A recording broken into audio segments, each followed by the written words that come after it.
Hey guys, and welcome to episode 8 of our weekly Super Smash Bros. Ultimate News Roundup, which means there's only 18 weeks left until the game is out. As usual, we're joined by Derek, Ash, and John to go over all the updates on the Smash Bros. Blog and elsewhere from the past week. So let's get right to it. And guys, I don't know if you realize this, we actually got 2 new pieces of information this week, so yeah, that's pretty good. Unfortunately, it starts off with a non-news piece of information, but still something worth discussing, of course, being day 1, Sunday, in which we got a character overview trailer and description for Jigglypuff. The new description reads, Jigglypuff can jump 5 times in the air and can move faster in the air than on the ground. Use Jigglypuff's great aerial ability to overwhelm your opponent. If you manage to land a down special rest, you can powerfully launch your opponent. So yeah, Jigglypuff is back, looking better than ever, as you know, all the characters kind of do, even if it's maybe a little bit lesser the case in Jigglypuff's case. There are some key notes I wanted to point out here from a combination of my own research and also looking up on Smash Wiki, which has a pretty comprehensive view of each character. And the main things I noticed is that Jigglypuff has seen a few tweaks of their moveset. So for instance, an uncharged rollout now causes Jigglypuff to only roll once as opposed to twice, meaning if you can use it maybe a little more strategically now, or if you accidentally unleash it early, you're not as punished like you were before. Using the sleep, or connecting with a sleep ability against someone, does the awesome slow motion effect, and the crazy battle lines appear, and it just looks awesome now. And also, her final smash is faster, and she looks extremely angry when she's ballooning up to full size. And when she's deflating, she now deflates like a balloon. So you see her kind of weave around back and forth, and it looks great. And it kind of touches on the point of how every character now is a little bit more expressive with better, more refined animations and more facial features. Yeah, Derek, it's kind of one of our, I guess we're all kind of, all of us but me are Pokemon guys. You're kind of the resident Pokemon guy. What are you thinking how Jigglypuff is, or how Jigglypuff looks to be in Smash Bros. Ultimate? It's a weird thing where you wouldn't think Jigglypuff of all would be in the game as the representative, but it so works, and I just love having Jigglypuff here at all times for each of these Smash games, and it's honestly kind of a huge step up from what Jigglypuff looked like in Smash Wii U. The pink, it looks better, the eyes are way more expressive. It's amazing how much of an improvement it is to just a pink puffball in the same vein as Kirby. And I don't know, I mean, I don't play Jigglypuff a lot, but I know people who are extremely effective with her. I like having her here, and I'll definitely check her out to see how she does, and I'm excited for it. I think it looks good. Her eyes in Smash Ultimate kind of remind me of those plastic googly eyes. There's this cool, 3D effect going on. How good would it be if they actually were just googly eyes? That would be amazing. I know. Dance around. That would be actually really cool. But no, it's funny. Even though it's just Jigglypuff and Kirby, there wasn't a huge difference between the two models. It didn't seem like at the time. But Jigglypuff, actually, in my opinion, seems to be one of the most improved characters. The lighting on her is completely different. Or the lighting on it, I should say, is completely different. The pink is totally different. And it's mainly the eyes. They have this 3D, as you touched on, John. They have kind of a 3D effect to them now, where they actually seem like they come off its head now and aren't just kind of flat against the character model. And Jigglypuff really does look a lot better, in my opinion.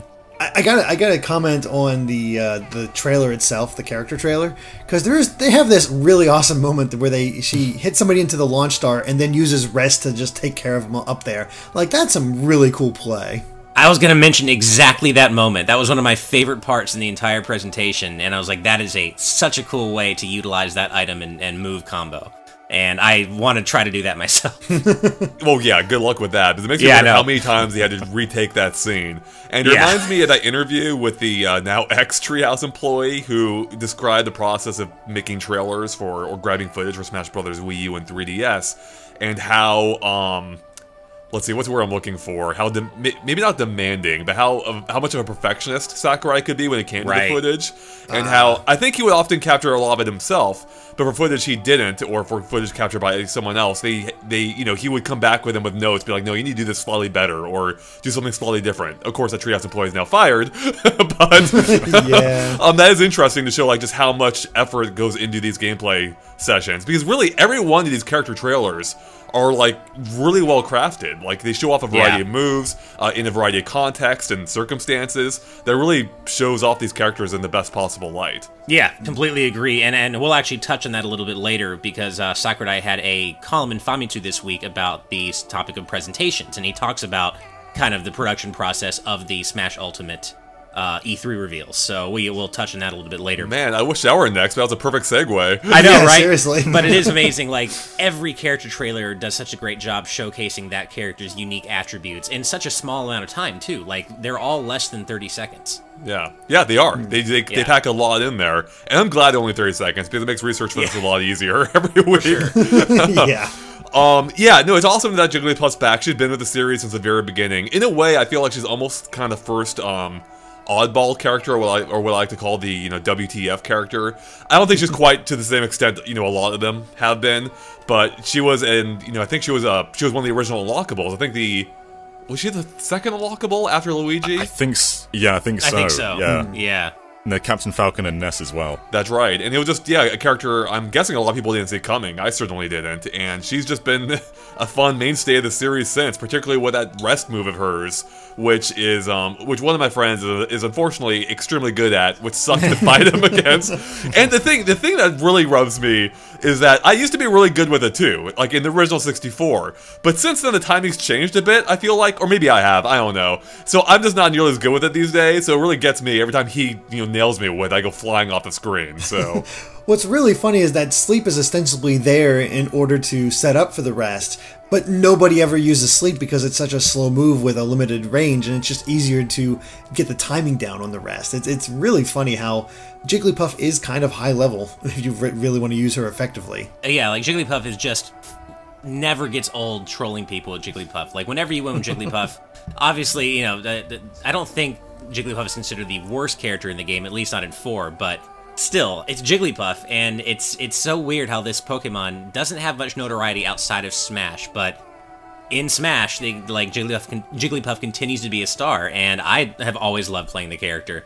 And I same with you, Andre. I used to be good at resting in Brawl, I think it was, and somewhat in Smash 4, but my skill level with rest has definitely degraded over the years, and I'm sad because I love using it. It's the best feeling nailing someone with that. It really is, and the worst to be hit by it. Oh, so it's awful to be hit by it too, yeah. Alright, let's go ahead and move on to day 2, sort of. It was technically day 3 in the United States, but it was day 2 by the Japanese blogs. I don't know what the US staff is doing here, but we're going to go with the Japanese date. And this update is for a new item in the game, being the fake Smash Ball. The description reads, this dangerous item looks like a Smash Ball that explodes when you break it. Take a closer look and you can see that the symbol's horizontal line is thicker, and sure enough, they have an image here, and you can see, yeah, it's quite a bit thicker. Thing is, that's actually a little bit hard to see when you're, in the action playing the game. Because I didn't even notice that when I was playing it. I was fooled by these whenever they'd appear, basically. Yeah, so what do you guys think about this being a brand new item to kind of mix up the fact that, the Smash Ball you think is there may not be? It's a lot easier to hit than you might realize. Like, the Smash Ball comes in different forms now. So there's the floating one and then the rolling one. Right. And when the rolling one's being knocked around, it's really hard to tell exactly how thick that line is. It rotates too, right? Right, yeah.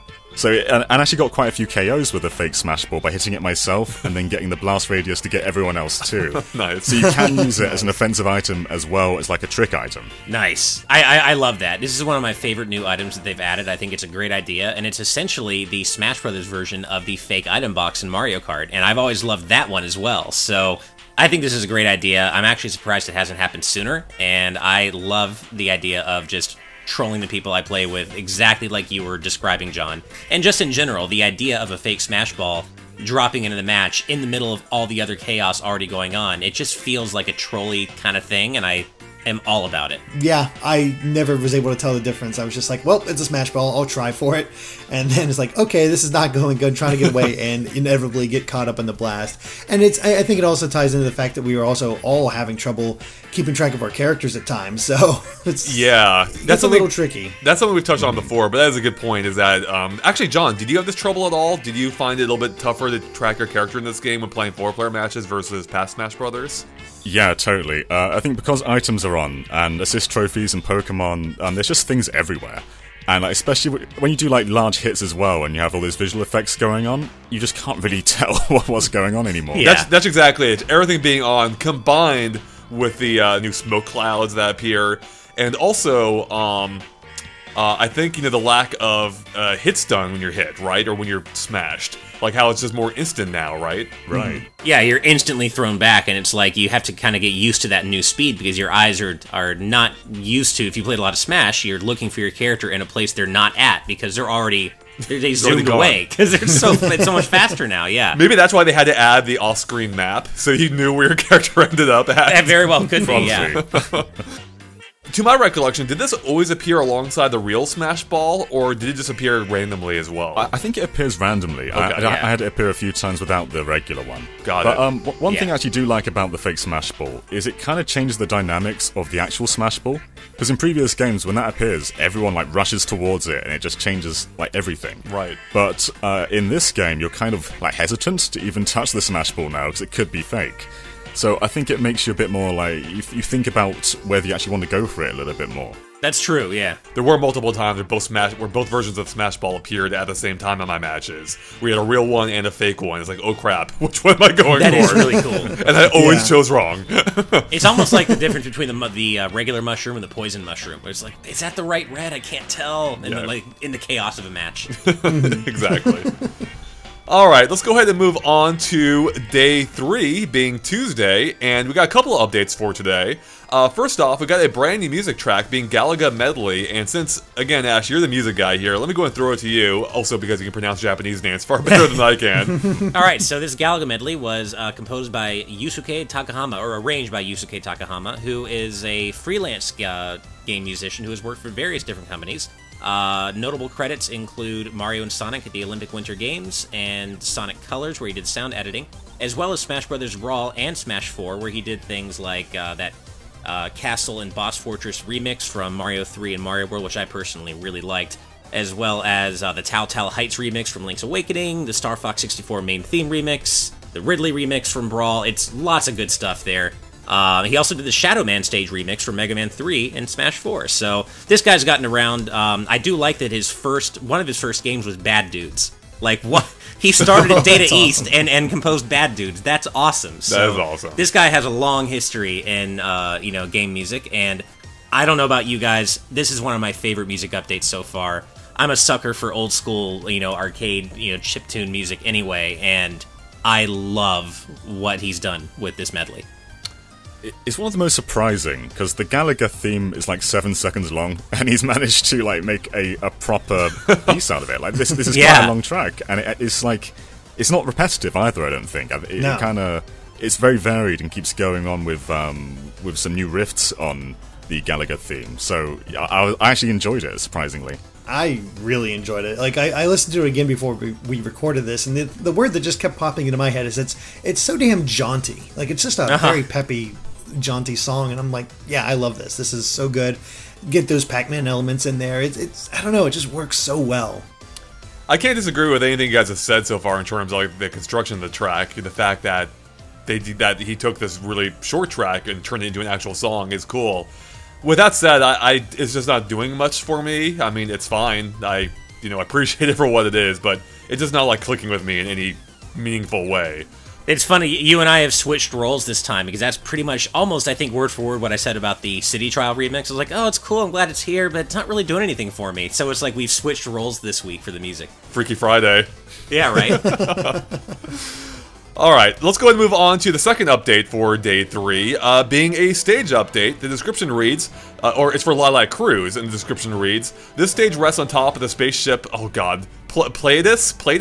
Is it Pleiades? Pleiades? Pleiades? Pleiades? I'd go with Pleiades, but that's me. I think it might be Pleiades. Okay. Yeah. Let's go with that. Since the craft tilts from side to side, it can affect the trajectory of ranged attacks as well as the recovery distance, which is something I'm sure we've all experienced only too much while playing this in past games, because it has appeared in both Brawl as well as Smash Bros. Wii U, and now, like the other stages, it's received a pretty good visual update. I mean, this is actually probably one of the, to me, one of the better looking stages originally. It had a ton of flair going on because the whole idea with the stage is it's based on Star Fox, of course, and you're basically transforming, like you're flying through the galaxy and you warp to different points in it where there's different things going on, whether it's a battle or I think you're flying above a surface of a planet maybe at some point. I can't remember all the backgrounds, but there's a lot of stuff going on, and it's all beautiful, it all looks great, even if you can't really pay too much attention to it because you're playing Smash. But in the update, it looks like they've really brought out the contrast, like the lighting contrast. And every one of those platforms now has like just a really vibrant blue light. And it reminds me of the Wii's disc slot. It's like an entire platform totally. made of Wii's. Oh my god. Right? And I was actually going to say, those parts specifically look so much better than in Brawl and Wii U. Oh, Because hell yeah. in those games, like those same parts, they're more just kind of white, and they don't have a lot of really any lighting associated with them. They're just almost decorative. But in Ultimate, they're blue, and they kind of have their own glow to them. Like you said, the Wii's disc tray, and it looks way better. I'm actually quite excited to see more of Brawl stages, because Brawl had quite a muted color palette, and it kind of went for this realistic vibe. Whereas Smash for Wii U and Ultimate seem to have a lot more colourful, a lot more varied.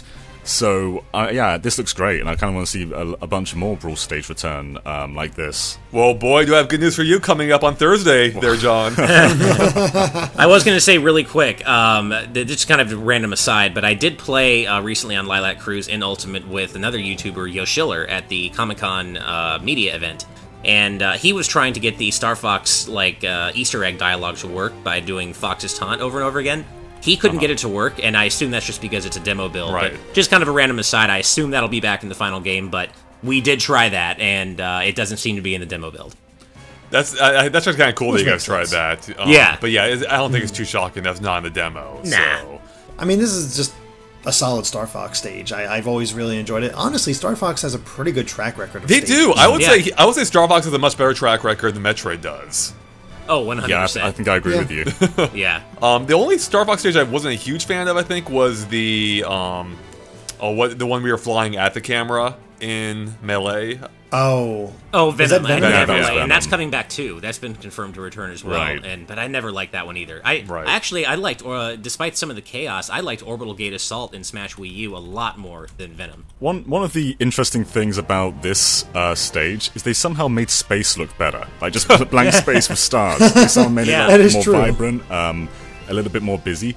And yeah, they've done a great job with that. And it says something about the game, and they can make a blank background just look better. You know what it reminds me of? It reminds me whenever I go to the new Dolby theaters, they always have a segment at the start, like in the trailer section, where they show off how much better their technology is compared to conventional theaters, and they do the split screen. There's like, here's what black looked like in old theaters. Here's what it looks like now, and it's like pure black. And then they also have a segment where, like, at the very end, it just goes to black, and then some words appear saying, like, no, the projector's still on. That's a stage right now. Smash Ultimate. Yeah, it really does. I'm just looking at the space dust and thinking it's going to form the logo for Metroid Prime 4. Oh, man.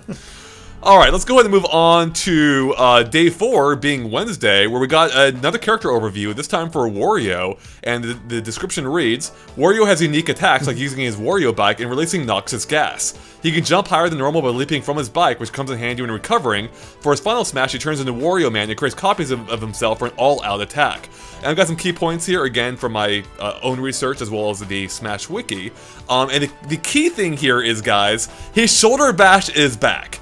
It's a move he had often in the Wario Land games, and for whatever reason, they removed it from Smash Bros. Wii U, even though it was in Brawl.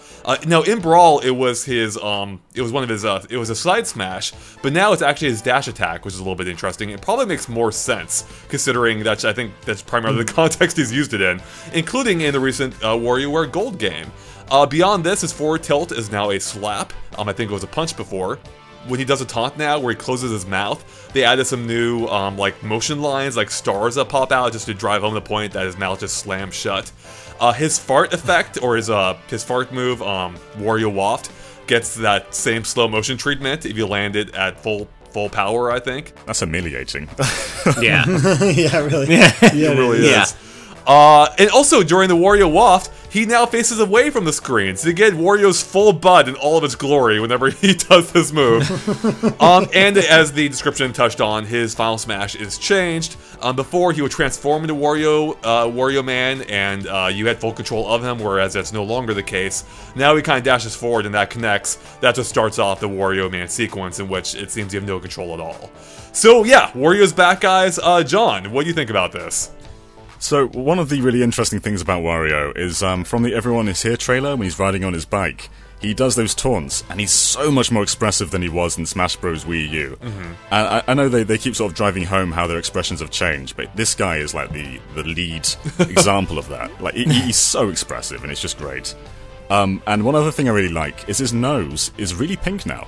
And in WarioWare Gold, his nose sort of uses like transitions in the cutscenes, and it's this vibrant pink, and it matches that so perfectly now in Smash Ultimate. I just want Wario to have talking full sentences like he does in WarioWare Gold. Like, just have Martinet just not shut up and like, it's like, it's pizza time. Oh, that'd be so great. Like in the WarioWare stage, if you like just hold down the taunt and have Wario conversations like you do for Snake. That would be really cool. Oh, that'd be so cool. Him calling up people. That would be great.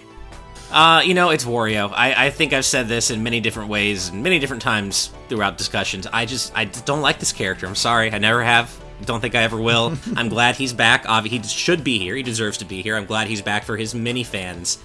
I'm not one of them. I think his big pink nose looks stupid. I think it looks dumber here than it did in Smash Wii U. I don't know. It's Wario. He's fine. He's Wario. I'm glad. I will say I am really glad that his dash attack is the shoulder bash. I always thought it was a really, really dumb idea that they removed so much of his DNA from Wario Land. Because that's what for me, what he came from. Not WarioWare, but Wario Land.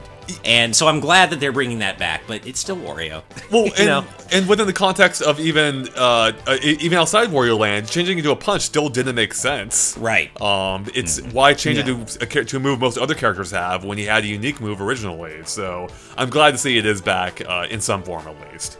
I do wish they'd get a little more from Wario Land in there, like get Syrup in there as an assist trophy or something more, like, maybe you can throw around treasure or something. I don't know. I just do wish that his appearance here in Smash wasn't so heavily based on WarioWare. And I have no problem with WarioWare. I just feel like he's more than just WarioWare. Like, bring more from what else he's done too.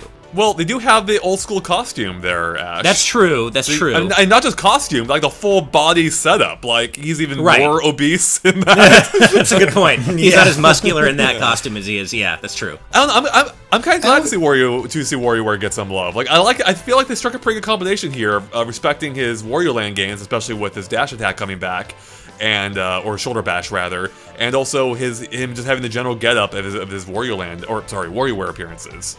I would kind of love if his final Smash was a combination of all those crazy abilities he got in the Wario Land games, like where he got set on fire, became a zombie, or stuff like that. Yeah, stuff like that. It was like, it'd be kind of cool if like have a rapid change from all those things. It's like all these bad things happen to Wario as he's going around the stage, and people have to avoid it. Yeah, that would be cool. I'm actually a big fan of Wario. I love just how zany and off the wall he is. His walk animation is fantastic. Really, all those animations are fantastic. Him crawling on the ground is hilarious. The fact that he farts as a move is amazing. I still remember the reveal Brawl trailer, and he actually might have been like almost right behind Snake. It's like Snake and then Wario with his Wario off, like just rolling on a motorcycle. Just like, it's like, wow, that is Smash Brothers in a nutshell there. Like, there's the craziest sides of Nintendo all coming together, all corners of Nintendo's universe. And I love it. Like, I actually love the Warios here. Part of that is because when I was working at IGN when Brawl came out, one of my friends, he's like, Wario is ridiculous. He's my main now. And he just focused on getting good with them. And he just has a pretty unique moveset too, like with being able to whip out his motorcycle or just right across the screen, or how if your motorcycle is destroyed, the parts of it are still on screen, he can't whip it out again, so he does like this search for it. He's like, "Where's my motorcycle?" It's just a great character, truly. I will say that even though I'm not a big fan of Wario, I do agree about his walking animation. It's great, and not only that, but he does have one of my favorite victory animations in Smash 4, the one where he's just rolling around on the ground laughing like a maniac. I do love that victory animation, so I hardly ever get to see it because I don't play Wario and I don't have any friends who do play Wario, but I do love that animation because that's so him. Now we just need Wario's better half and we'll be set. Oh man. Will we be set? I don't think we need Wario's. Wah Peach. Wah Peach. Oh god. That's a terrifying thought. Wah Pink Gold Peach. Wah Daisy. Yeah. All right, so that was what did Jesus? I instantly just blocked up my mind and then it processed. So I said it and I did too. Well, now we're moving on. Now that was the last blog update for the day. However, there was more Smash news that came out today because Sakurai had another Famitsu column that was translated by Nintendo Everything. And Ash, you did the update for this one, so do you want to give us just a quick rundown of what he covered this time? Sure, yeah. So basically he talked about the production process for the E3 reveal presentation for Smash Bros. Ultimate. And he just basically goes into detail on how it was put together and the steps they took. And I certainly encourage those of you who are curious about that to go watch the entire update. But I would say that the most interesting things to be pulled out of that summary were that he revealed that the company Digital Frontier is who worked on the CG sequences for the Smash Bros. Ultimate reveal trailer. And you may know them from games like Metal Gear Rising Revengeance, Yakuza 4, and Tekken 6 Bloodline Rebellion, as well as animated movies like Resident Evil Damnation and Summer Wars. And they do amazing work. So that was kind of a cool little reveal. And also, he talked a little bit about the design document for Smash Ultimate and said that it comes in at basically around 200 pages, which is... That's massive, but he does relate that to the topic of tempo, and he says that presentations, Smash Ultimate or not, are made or broken by the concept of tempo and keeping viewers engaged. And he talked about how he related that to the design document, saying even though it's 200 pages, if you took a passing glance at it, you'd be like, oh my god, this is so dense. But if you were to actually flip through it, that like there's a single sentence heading and then the rest of it's like pictures and diagrams, and so even though it's long, it's not, it maintains your interest because you're not just reading all this text, but you're looking at pictures and stuff. So he basically compared the two, and yeah, it was basically just him talking about the presentation, which is kind of funny because he didn't reveal anything about the game itself, but people just get excited for him to talk about anything, and I did love that at the end he basically defined presentation as the relationship between tempo and interest, and he says if you commit that to memory, you'll develop a knack for cutting extraneous details in your own presentation. So he's trying to help us. He's like, hey, I did this presentation, let me give you, then that's such a Sakurai thing, right? Like, let me just give you notes on how to make a great presentation. Like, okay. John, do you think he succeeded in that goal? Because you were able to watch a presentation without any distractions, whereas us being at E3, it was a little bit hectic. I think on paper, I probably should have been bored, because he's detailing every single character, like one by one. Right. And that sounds like something that shouldn't work. But it kind of does. And I think it goes to show how much of an art form trailers can be sometimes, and how much pacing matters in them as well.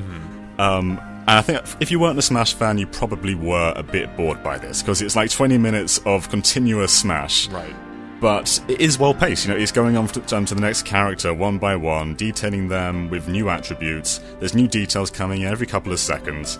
So yeah, I do think it succeeds. Whether it's something that every developer can do for their games, I don't think so. Yeah. But no. It definitely works here. Straight up no. Yeah. Yeah, no, I think hit on there, John. I've seen a few people described it as like patch notes, essentially. I'm like, okay, well, that's the most exciting patch notes I've ever seen. I mean, yeah, that's ironic because I think a lot of people, including myself, would really love it if Sakurai did give actual patch notes, right? In this style? Oh, wouldn't that be amazing? Yeah, that'd be great. God, that'd really make it so easy to determine who got buffed and nerfed, and yeah.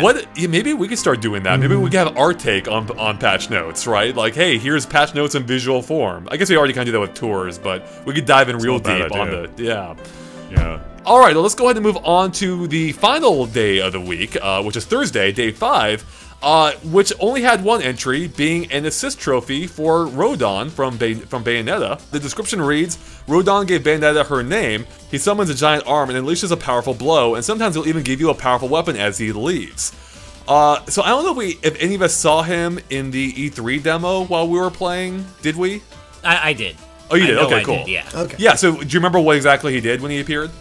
Yeah, I mean, he appears, and I don't know if this is like the exact order of things, but he has a, giant punches, kind of like Bayonetta's Wicked Weaves, but his are a different color, and so he'll just do these giant punches, basically, much like Bayonetta's, and then sometimes he'll leave an item, which I do really like, because that is a direct callback to his role in Bayonetta, as he runs this shop front called Hell's Gate, and he basically sells weapons to Bayonetta, so that's it's a neat Smash like throwback to what he actually does in his own game, and I think that's really cool.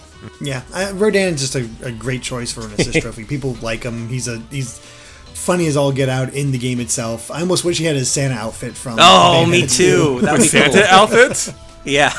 Yeah, he's dressed up in as Santa in Bayonetta 2. No, he's just a great character, and I mean, makes complete sense as an assist trophy. He's ostensibly, apparently stronger than her. At least that's the impression given off. But I think in the trailer he left behind the Gust Bellow item, so I think most of the time he's going to leave a fairly overpowered item behind, maybe like a Super Scope or something. But it would be funny if he just kind of like gave you like a bit of like a chocolate bar or something like that. Because in Bayonetta he often gives her lollipops, so maybe like just have some kind of sweet that he leaves behind. That would be really cool. Like even like a food item from Kirby. Yeah. I think it's cool that, I think it's cool there's another thing from Bayonetta that appears in the game. It helps us tie her a little bit more into Smash Brothers, as opposed to, I feel like she kind of stuck out before thematically, and this just kind of helps just bring it a little bit more, into the universe, I suppose, of Smash. Right. I just remembered, actually, in Bayonetta 2 for the Switch, she actually left a message behind saying he was going to see her. I can't remember exactly what the message said. Oh, yeah. But it was An update hinting on that. towards this. Yeah, when you scanned in Amiibo, right? Right. Yeah, that's pretty cool. So they hinted at something. I think at the time some Yeah. people thought that like, oh, maybe they're hinting at Rodin being added to, as a playable character, and like I don't think that was ever going to happen, but it is really cool to see him here as an assist trophy, especially because even though Bayonetta technically isn't a third-party franchise anymore, we see other franchises like, Sonic gets Shadow and now Knuckles, and Mega Man gets Electman and stuff, so it is cool to see Bayonetta get her own assist trophy as well. Yeah. I mean, that also raises the question: where's our Cloud assist trophy? I know, we need a Final Fantasy. What Final Fantasy character will show up as an assist trophy? That'd be pretty Tifa. cool. I'd like Tifa going around beating everybody up, or Barrett coming out and shooting his gun all over. I want want Tifa. a rideable Chocobo, okay? I just want a rideable Chocobo, that's all I need. You know what? That would be, if it's not like a character doing something like Tifa, that would be really cool if you could have Right? a Chocobo you could ride around and... Hell yeah! It plays that music too. Oh god, have Mog on top of him. Oh man. Yeah, like it absorbs the damage you take, and for like a limited amount of time, and you could do like a Chocobo kick. That would be awesome. I'd be so all about that. By the way, I do want to correct myself really quick. Rodon's shop is not called Hell's Gate. It's called the Gates of Hell. Huge difference. But yep, I didn't. absolutely. Huge difference. We also don't have a Street Fighter assist trophy, so Yeah, you're Where's right. Bison? Hey, maybe it's coming. Now, interestingly, this may not be the biggest update of the day, because Rodon's nothing new. However, the background in which he appears is being Island Delfino, which was a stage in Super Smash Bros. Brawl as well as Wii U. It's back, which we didn't know before. And somehow, the blog, I don't know, did they think we knew this? Or did they forget it hasn't been announced? I'm not sure, but now we know it's back. It's looking better than ever, and I believe, John, this makes for what, 85 stages total we now know about? 85 stages total, yeah. Holy crap. And this is the first actual stage announcement we've had since E3 as well. Right. We're just nonchalantly thrown in there as a complete background detail. I mean, they don't have a stage section yet, and we only know there's 85 now because of John working and looking through and finding all of these, because they've not made it a big deal about most of these stages. They've only done a few highlights. That's true, actually. So it's kind of crazy. Yeah, I mean, I guess you're right. I mean, I guess the context in which they announced, if you want to call it that, this stage, is the same as every other stage, where they draw no attention to it at all. That's what's so weird. Yeah, it's just... It's like it's hard to even know if they did it on purpose, like they knew what they were throwing out there with Rodin, or if they've just completely lost track of which stages they've revealed versus which ones they haven't, because there's so many, and they just accidentally did that. It's really hard to say, because you'd think they'd call more attention to it, but either way, I am so glad that we have gotten confirmation now that Delfino Plaza is back. This has always been one of my favorite stages from Brawl since it was introduced. I loved it in Smash 4. I play on it often, and I'm going to continue to play on it often because it's just a really fun stage. It truly is. Like I'm, as people know, I'm not a huge Mario Sunshine fan. However, I've loved the elements of Mario Sunshine that appear outside of its game, including Island Delfino and Smash. It's just a fun, vibrant stage with a with peppy music to go along with it. And yeah, with it being a traveling stage, you really, I mean, what's great about it is, Mario Sunshine was kind of based around the idea of a vacation gone awry, right? Like Mario's going to a vacation destination. And I love the fact that kind of plays into the whole idea of it being a traveling stage. You're going around the stage, checking out the different, scenery and whatnot, and each one has its own completely unique play style or, platform layout that changes how you play. And I love that. One thing I kind of wish they would add, as a callback to Sunshine, is being able to see the other levels from Sunshine sort of visible in the background, because that was always such a cool element of Sunshine. And so far, we've only seen the bottom portions. I wonder if that's possible. If there were a time to do it, it'd be now, because we can already see the visual upgrades here with the improved texture quality on the mountain itself. And like, if you look at the windows, they look a lot more detailed than I remember them being. So no, even this little snippet of just behind Rodin, you can tell it just looks better. And I'm really looking forward to seeing the whole stage. And not only that, but one thing that'll also be cool is that Bowser Jr.'s character trailer actually teases an all-new rearrangement of the Delfino Plaza theme from Super Mario Sunshine, which will undoubtedly be a new My Music option for Delfino Plaza. So it'll be cool playing in this stage with a, you know, like a modern, really new rearrangement of this Delfino Plaza's theme. Because that's, again, even though I know you're not the biggest fan of Sunshine, Andre, some of the music's really good, and like Delfino Plaza's theme is, at this point, I'd say iconic for the Mario series. It's really cool. It definitely is, and unfortunately, so are the Piantos.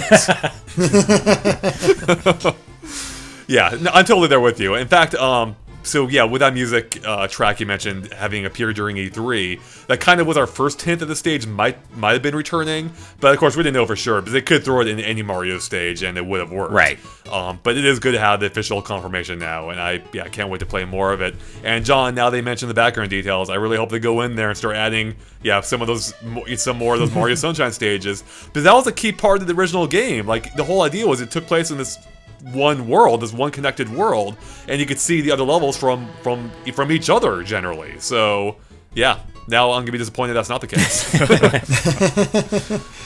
It'll happen. Yeah. I'm almost positive it'll happen if they've added this much detail. At least one thing here or there. Like, we'll probably see the Ferris wheel in the background or something to that effect. Right. I hope you're right. I don't think you are, but I hope you're right. Well, that brings us to the end of the week, but as usual, we're not done yet, because we have to answer one of your guys' questions. So this comes to us by one of our lovely patrons, where for just $1 a month, you can submit your own question, as well as get early access to our podcast 3 days early, as well as get access to our exclusive VIP room on our Discord. So again, it's just $1 a month. You can find a link to that in the description below. So this week's question comes to us from Mystified Beef, who says, what is your pie-in-the-sky dream for this game? It could be anything, a fighter, a song, a new mode, whatever you want. Ash, what is your pie-in-the-sky dream for Super Smash Bros. Ultimate? Well, until you and I talked last night, I was going to just say, Sora, because I really, really want to have Sora in this game. Kingdom Hearts' presence in Smash would be awesome. But then you and I got to talking about, Sora would be really cool. But then you got to talking about, Chrono Trigger and how awesome a surprise it would be if Chrono got confirmed for Smash. And then we went from that to talking about, man, how cool would it be if, like, there was a Chrono Trigger stage that took place during the final battle with the Lava's core, and you're going from era to era to era. And I'm just like, my mind is genuinely exploding while I'm talking about this, because that would be, that's my pie-in-the-sky dream. I want Chrono, or a Chrono Trigger character, and a Lava's core stage that just goes from era to era, with each era having its own hazards and characteristics, and oh my god, that would slay me. I would die. I would start playing that, and I would just and it would be worth it, because that would be amazing. That'd be a good way to go out. Particularly the transformations between eras would of course have to be the time traveling screen, or the, exactly. It'd be so good with the sound effect and everything. No, like, that would be a perfect way to go out. I could die happy. That would be that is my pie-in-the-sky dream for Chrono Trigger, definitely, or for Smash. Respect. Honestly, if we're going for playable characters from the Chrono Trigger cast, I'd probably go with Luca. Oh, me too. I think she'd be the most different and interesting. She's actually personally my favorite character in the cast, and I would love to see Luca. Obviously, that'd never happen. It would be Chrono, but Luca, I agree. I think she would be the most interesting for sure. Or Magus. I mean, Magus is a fan favorite, but still, Luca. True. So is that your true pie-in-the-sky idea then, Derek, or we just like? No. Mine actually is, surprisingly enough. I was thinking about this. Like, what do I really want from this game? And we've already seen that all the characters are back. A huge amount of the stages are back. To go along with those stages, I was thinking, you know what? It'd be awesome if every single song that's ever appeared in Smash Brothers is in this game. I mean, every single song along with all the newcomers, because we got to fill music choices for 85 stages now. I think it's possible. So, and I'd love to see it happen. My pie-in-the-sky idea is that minus a stupid Metroid song with the dumb lyrics. Oh god, join the fight! And the song from Excite Truck. Oh god, how dare you! How dare you? I think there's a decent chance we might get all the music. I mean, already Smash Wii U, I would say, had the vast majority of the music from every prior game in the series. Not every song, but most of it. And I think after the DLC, you have like 481 songs total, so which is insane, obviously. Yeah. So I think there's a chance we could get, you know, the vast, like most, if not all, of the music from previous Smash games, especially with so many stages returning. I worry a little bit about licensing for that, because Snake had quite a few Metal Gear Solid 4 tracks. True. In Brawl, and some of them had were done with lyrics and everything like that too, like Song of Love. So, I hope so. I just don't know how feasible it is for some characters. If we get the majority, I'll be happy, because we're not, as they said, we're not getting every stage either, so... I'll take a few seconds. That's what they say, but... Really? Yeah. We'll see. like, it's me versus Cut, that's it. Yeah. John, what's your pie in the sky idea? So I feel like something is happening with Microsoft. I feel like Nintendo and Microsoft are buddy-buddy at the moment, and I think they may have some kind of... collaboration in Smash, which leaves 3 possible candidates. There's Minecraft Steve, who I don't want, there's Banjo-Kazooie, who I do want, and there's Master Chief, who I also want as well. I think Banjo-Kazooie makes the most sense for Nintendo fans, but I kind of want Master Chief, because I feel like he kind of embodies this this rivalry that came along during sort of Nintendo's almost their downfall, I'd say, because they lost Cloud during the N64, and then with the GameCube, they kind of went down further in sales. So I think Master Chief kind of, sort of, is like an embodiment of that. And I'd love him to come into Smash, mostly because I'm a big Halo fan too. And you know, John, there was almost a DS game. Right? Yeah, IGN did a demo for a DS game, Halo DS. Yeah, that was actually quite cool. I was following that for a while before that fell off the edge of the earth. But yeah, that would be amazing if they actually sort of referenced that in like a trophy or something. But yeah, that'd just be awesome if they had a Microsoft character who's never really been on a Nintendo system just sort of come into Smash and have that sort of Xbox Nintendo rivalry in the game. I'm kind of with you. Like, I mean, don't get me wrong. I want Banjo-Kazooie. That'd be great. But if we're between the two, I think I prefer Master Chief as well. You guys are crazy. What? I'm all about those like off the wall, like what the hell characters. Like, what are they doing in Smash? And Master Chief would completely embody that. And I love that it captures Andre, like. He'd be another sword character. He has the plasma sword. Let it be known that if this ever happens and we get Master Chief in the roster instead of Banjo-Kazooie, it's you're too. It's because of you. It's Andre and John's fault. I can't believe what I'm hearing. Andre, really? You would take Master Chief over Banjo? You're dead to me. You're dead. I can't believe what I'm hearing. You're dead to me. I mean, ideally I would prefer Banjo, honestly, but yeah, ideally we get both. I'd live with Master Chief. I mean, I'm not like remixes in Smash. That'd be awesome. There are so many great songs. That's true. I mean, I'm not against Master Chief necessarily, but I mean, he would be way down on the list for me compared to Banjo-Kazooie. Like, I mean, I just can't even believe what I'm hearing from you. I can't. I don't know. Well, I'm actually a big old school Halo fan as well. I know, not so much of the recent ones. Same here. But yeah, I mean, actually, that's why I like it. Like, it appeals to me personally. That's all I need. Not Gulch stage. That'd be awesome. Yeah, absolutely. Oh yeah, God, yeah, like with a ring in the background. Maybe they could have like a toy version of the Halo where you're playing on where a constantly small rotating version of it. That'd be pretty cool. Yeah, right. Actually, going back to Ash's pie in the sky pick. If Chrono does make it in, Ash, he could have a black hair costume, and we'd actually have Goku in Smash. Oh man! Oh, no. All right, I don't want it anymore. I don't want Chrono anymore. How dare you interrupt the Halo idea for that? All right, my pie in the sky idea is I'm gonna cheat here. I've got kind of 2 of them. One's kind of like an obvious one. That's Geno. I mean, I think that's a lot of people's pie in the sky ideas. Geno in this game would be fantastic. I think he deserves more representation across the board, and I think he'd just have a really fun moveset in Smash. Since that's like everyone's easy answer, I'm gonna go with a slightly different one though as my, I guess, proper answer for this, and that is I want a stage creator. Now I know what you're thinking. That's already been in 2 Smash Brothers games, except they sucked in both of them, and it was even worse in Smash Brothers Wii U somehow than it was in Brawl. I want a proper stage creator, and my idea for how to make this a well-made stage creator is to give you a toy box. Like a toy box full of assets from other stages. Whether it's like Wispy Woods from Dreamland, or maybe, you know, the Yellow Devil if you want to put him in somewhere else. You know, or like, you know, blocks from Mario. Add the bridge of Eldin if you want. Like, I want you to just be able to combine all these random Nintendo elements into a single stage. Because it's interesting in a way. I think this is the kind of capture something that Smash doesn't really do much of, is that even though you have all these characters like converging into a match, the backgrounds are always game specific. They never switch up. They're always specific to a single franchise.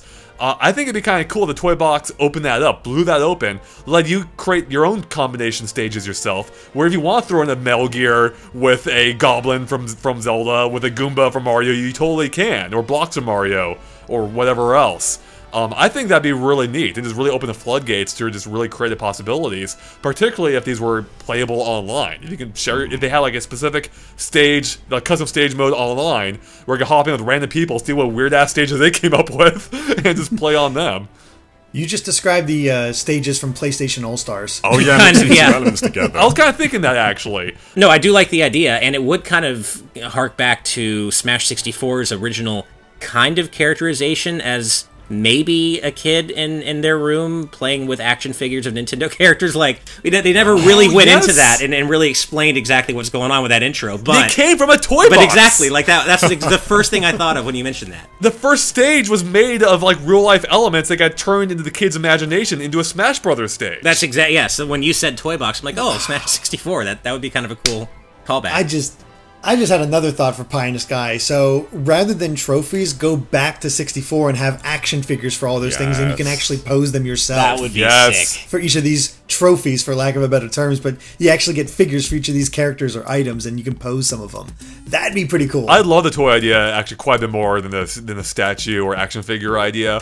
I mean, I think we're stuck with it now, particularly now that Amiibo are a thing, where they are, in fact, you know, Amiibo are basically what the statues are. But I love that toy idea so much more. It just made more sense to me that the kid would be playing with, you know, toy versions of these characters and not static figures.